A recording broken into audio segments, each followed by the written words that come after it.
Nous, on est parti du constat que les réunions en entreprise, ça dure trop longtemps, parce qu'il y a toujours des gens qui sont sur leur téléphone portable et qui n'écoutent pas.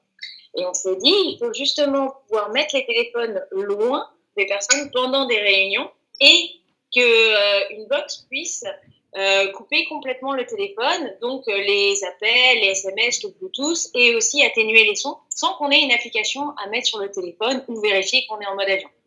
Et donc, en fait, c'est le produit qu'on fait. On n'a qu'à mettre son téléphone dans la box en rentrant dans salle de réunion et tout est coupé. Comme ça, on fait une seule chose à la fois, mais on la fait bien.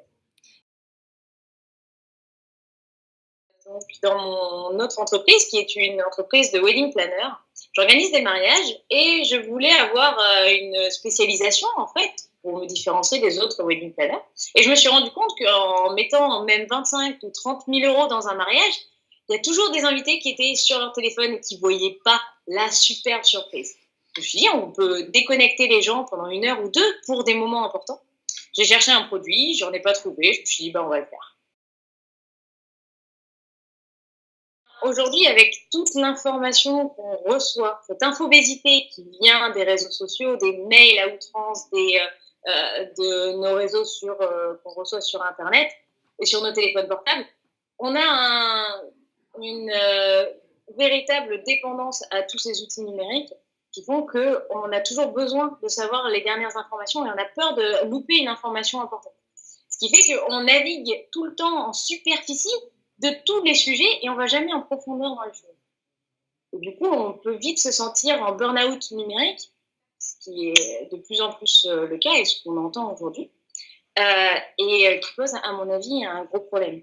Peut-être qu'on ne fait pas les choses véritablement les unes après les autres et en profondeur. Puisqu'il y a beaucoup d'initiatives qui vont pour le tout smartphone, avec toutes les applications pour aider dans toutes les applications de la vie quotidienne.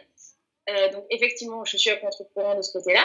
Par contre, en parallèle, il y a énormément d'initiatives pour le digital detox, une prise de conscience de la surconnectivité de notre monde, qui fait que, bien, par exemple, on a le droit à la déconnexion qui est passé dans la loi travail, qui pousse justement à avoir le droit de se déconnecter en tant qu'employé.